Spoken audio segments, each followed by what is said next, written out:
Curses flew from the young soldier's lips as the first flakes of snow began to fall.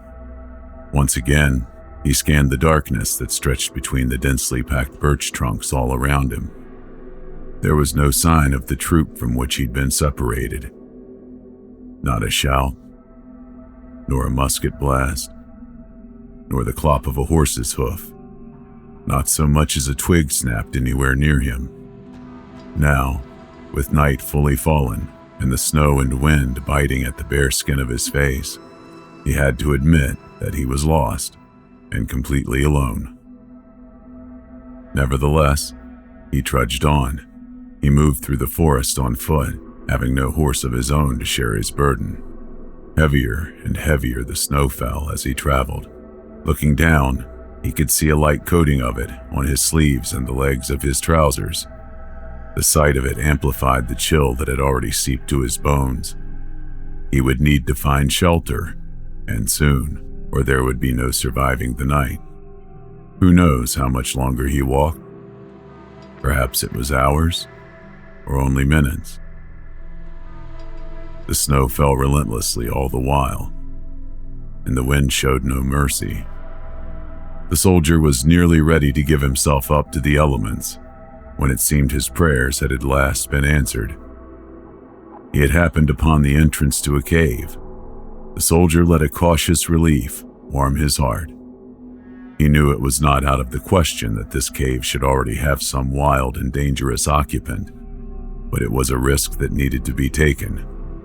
If it came to it, he decided, he could hold his own in a battle against a wolf or a bear. At any rate, whatever this cave had in store for him, he was sure was better than freezing to death.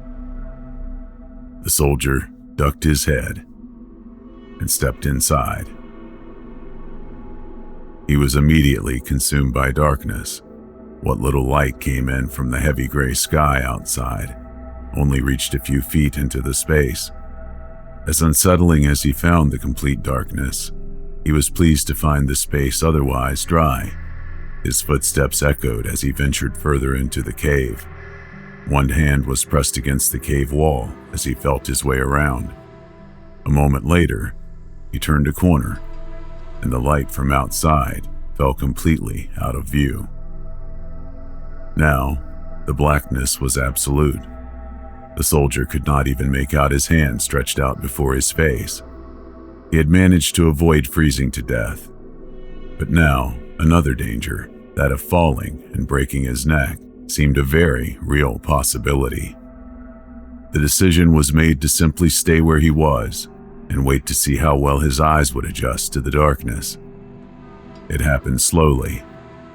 The various juttings and striations of the cave's walls and ceiling began to materialize before him. With each passing second, he gained a better understanding of his surroundings.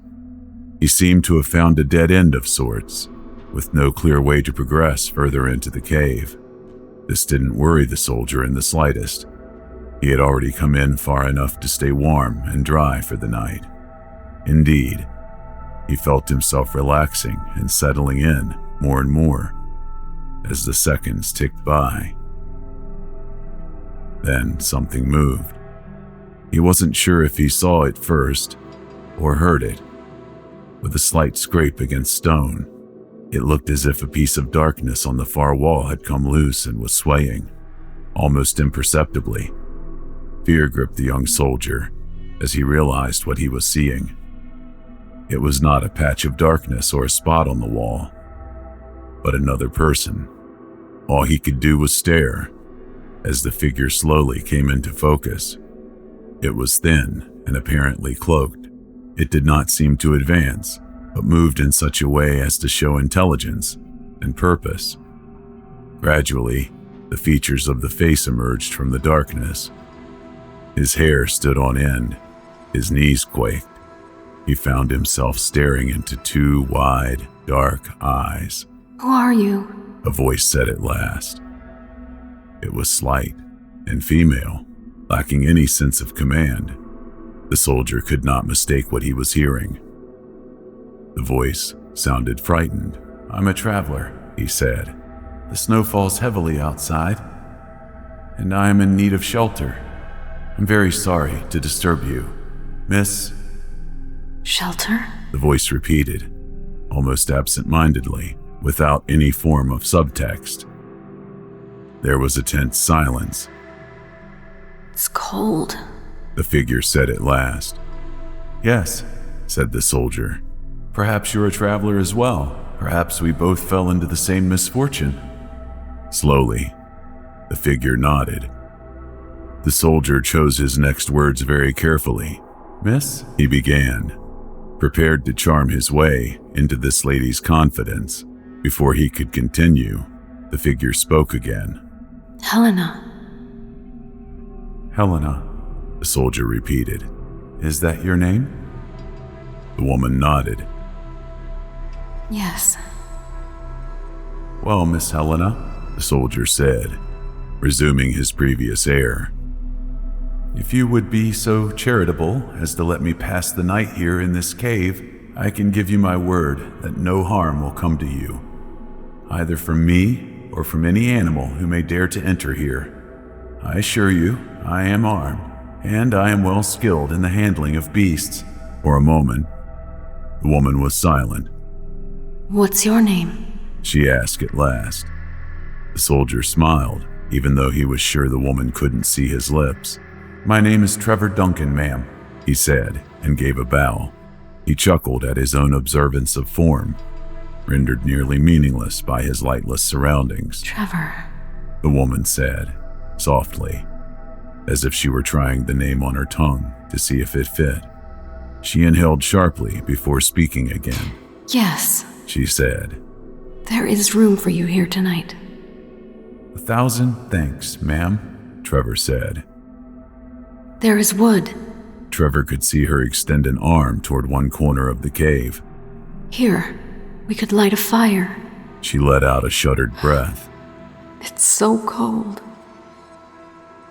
"How fortunate," Trevor said, and set straight to work with his flintstone on some of the logs. He lit the fire in the most advantageous spot, allowing the smoke to billow down the stony corridor and escape out through the opening which he had come. This should keep the beasts away, he thought. Now, in the soft glow of the flames, he could see his surroundings and his companion clearly. She was young, no older than 20, he was sure. She was thinner than any living creature Trevor had ever seen. She shivered as she held her tattered cloak fast around her, making herself seem even smaller. Most interesting of all to him, however, were her eyes. They were wide enough for the whites to show around big, dark irises. Something about them chilled him. It was not merely the fact that they never seemed to leave him. It was something else entirely. He could almost see a story in them, one of horror and deep dread. He was sure this woman had witnessed and experienced things, the details of which he would never want to know. For a time, Trevor and Helena sat in silence on opposite ends of the space they occupied. Trevor felt his head grow heavier. His eyelids began to flutter and close. He had even managed to doze off for a brief moment when he heard Helena speak again. "Will you come sit beside me?" Trevor was surprised enough by the response that words seemed beyond his capabilities at that moment. "Yes. It's very cold. I'm so very cold." She wrapped herself tighter in her cloak and shook strongly enough to be seen. A pang of chivalrous compassion stirred inside of Trevor, and before he could change his mind, he was already up and moving across the space toward her. There, he sat himself down beside her as closely as he could without touching her. The effort was in vain, as she almost immediately closed the gap between them. Now, with their bodies up against one another, Trevor could feel how strongly the girl was shivering. "My God, you must be freezing." "I am. Feel my poor hands." She held out one of her nearly bony hands. Trevor touched his skin to hers and was astounded. There was not a hint of warmth left in her skin. "My dear, how long have you been out here in this wilderness?"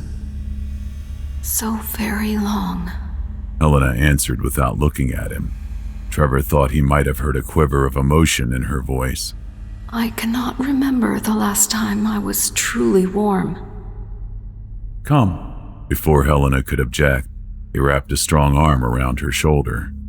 At first, she gasped and stiffened, but within moments, her muscles relaxed, and Trevor felt the shaking begin to subside. Better? Much. She leaned in closer to Trevor until her head came to rest on his shoulder. Trevor smiled, delighted with himself. He relished the feeling of helping someone who needed him, especially a young lady. Perhaps it was this very desire that inspired him to join the military. His thoughts swam about these and other ideas as peace and calm overtook him. Again, his eyes began to close, and soon he had drifted far off into a deep slumber. The fire had shrunk considerably by the time Trevor stirred again. His shoulder and arm had gone numb beneath Helena as they slept. Even as he slid away from her, she remained still and quiet, something Trevor was grateful for. The last thing he wanted to do was wake her, after everything she seemed to have gone through. Who knew when she last slept soundly? Free at last, he pulled himself over to the fire. After finding a stick to poke it with, it sprang back up into the echo of its former glory. There, he said aloud, and turned to go back to Helena where she sat. What he saw stopped him dead. Against the opposite wall, where Helena had been the night before, a corpse sat, shriveled and desiccated. It was the same size that Helena had been, and was wrapped tightly in that same tattered cloak. Its face, however, there was no trace of Helena there, its head tilted unnaturally to the side, as if awaiting the return of Trevor's shoulder. Brown, leathery skin stretched over sharp facial bones. The corpse's mouth hung open gruesomely, and where the eyes should have been were two black, gaping holes.